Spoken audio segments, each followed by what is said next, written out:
Hi, seventh graders. You guys are making some selections on different Holocaust literature with Miss Rogers' class, and I'm here to book talk a few of those options for you today.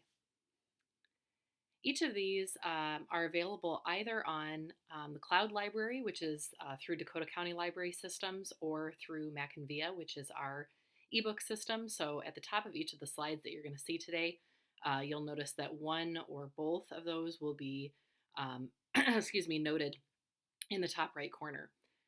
So that's where you'd find the book on either one or both of those two ebook options. The first book I'm sharing is The Book Thief by Marcus Zuzak, and it's available on the Dakota County Cloud Library. If you haven't already checked out that link, it is available on the library homepage. There's a way to register online for your own Dakota County Library access. And so you can go check that out on the library homepage. Contact me with questions if you need a way to get connected with that. In this book, it is 1939 Nazi Germany. This is one of my favorite Holocaust literature books. It's just an excellent read. The narrator is Death, and the narrator knows all. So this is an omniscient narrator, knows the thoughts and feelings of all of the characters at all times, knows what's going on. Our main character's name is Liesel, and she, at her brother's graveside, finds a book. It's the Grave Digger's Handbook, and her life is changed forever when she picks up that book. It's her first act of thievery. She takes the book with her. Liesel does not know how to read, but with the help of her foster father, she begins to learn how to do so. And soon, book stealing is just second nature. She starts taking the books from Nazi book burnings, the mayor's wife's library, basically wherever she can find books, she's taking them. But this is a dangerous time, not just for book stealing, but for everything. Liesel's foster family decides to hide a Jew in their basement, and when that happens, her world is both opened up and closed down in lots of ways. Just an excellent read, The Book Thief by Zuzak. Our second one is available both on Cloud Library or on our Macinvia ebooks. Again, you can have access to either of those on our library homepage. Number the Stars by Lois Lowry. This is a nice, easy read. It's a very simple storyline, easy to follow what's going on in the book. This is about two girls, both 10 years old, Anne Marie and her best friend Ellen. They're living in Copenhagen, Denmark, and they often like to think back to their life before the war, before World War II. But it's now 1943. Now there's food shortages. Nazi soldiers are marching through the town. Life is very different than it was before.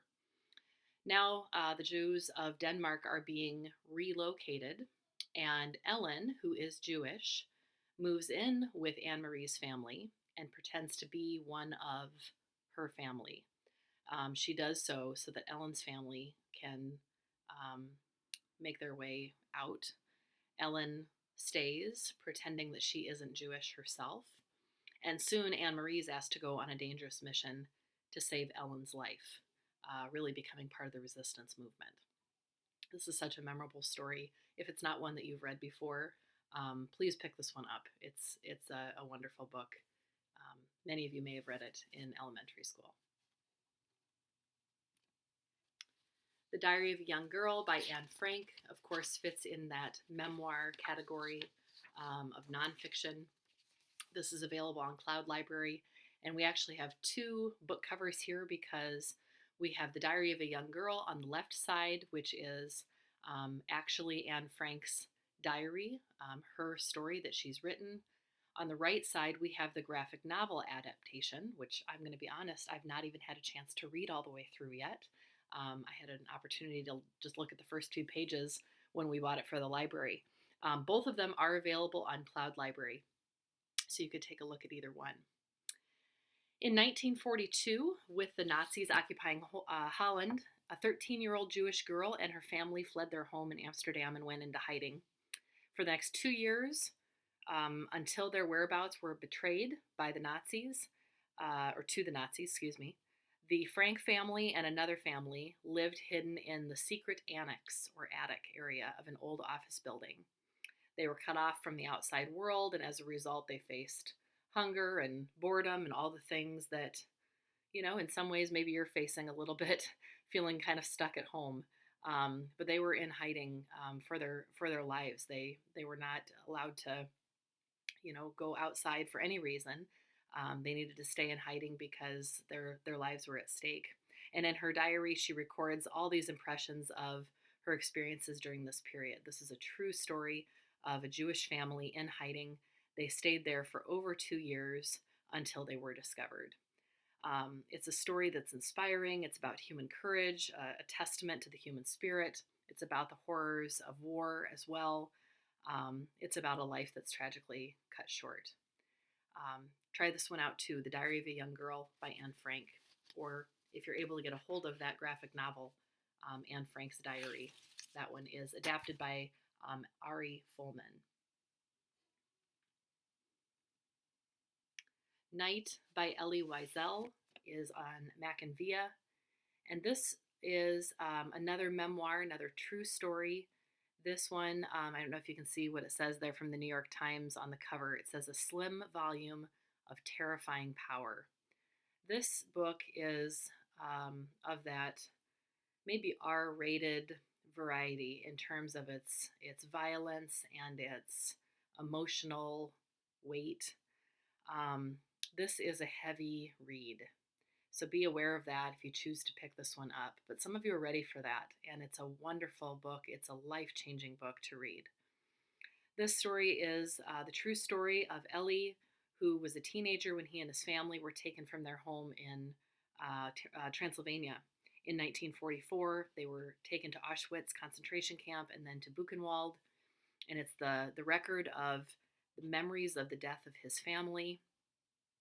It's the death of his own innocence, his despair as a Jew, really confronting how evil others can be and how evil people can be. And it's his unforgettable message that it is so important we don't forget an event like this, that we don't want history to repeat itself. It's a very, very powerful message.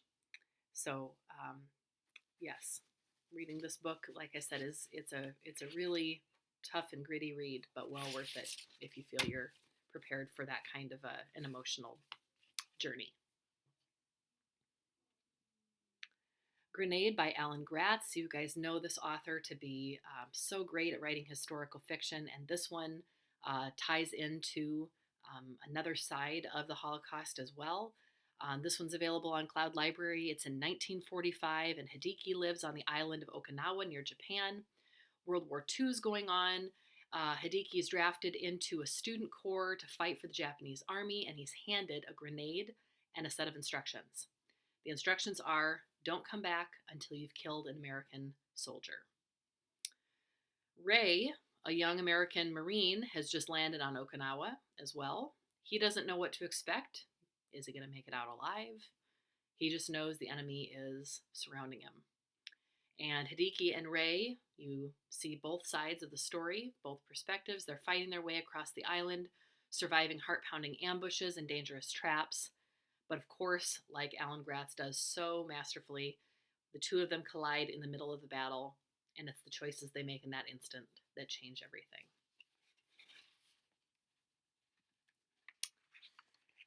And lastly, this one available both on Cloud Library and Mac and Via, the true story of a very young prisoner of Auschwitz. This one's called Survivors Club. I love the cover to this one with black and white, other than our author, Michael Bornstein, there in color. Michael was 4 years old, and he's pictured on that cover, when he was carried out of Auschwitz in his grandmother's arms. He survived this concentration camp, even though most of his family members did not. This book tells the unforgettable story of how, with his father, his father's wit, his mother's love. A perfectly timed illness saved Michael's life here. His daughter, who's pictured here as well, up at the top of my slide, she helps him to tell this story, and it's through his recollections and a bunch of interviews with relatives and survivors who knew the family. He tells the inspirational story of being a survivor of the Holocaust. What I found most interesting about the beginning to this book is that Michael actually came across this photo of himself on a website that was denying the Holocaust ever happened. It was an example of a photo where people were saying, this is a fake, this didn't actually occur. And Michael saw that and realized, oh my gosh, people think this didn't happen. That's me. It did happen. I need to tell my story. It's a pretty powerful thing. I can't imagine as a grown man seeing that photo on a website and realizing how important it was to tell his story and to get the truth out there. So take a look at Survivors Club, that nonfiction book, either on Cloud Library or Mackinvia. Hope one of those books looks like one that you might want to take a look at, and let me know if I can help you. Either get connected to Cloud Library or Mackinvia, or if there are any other books that I can help you find, send me a message.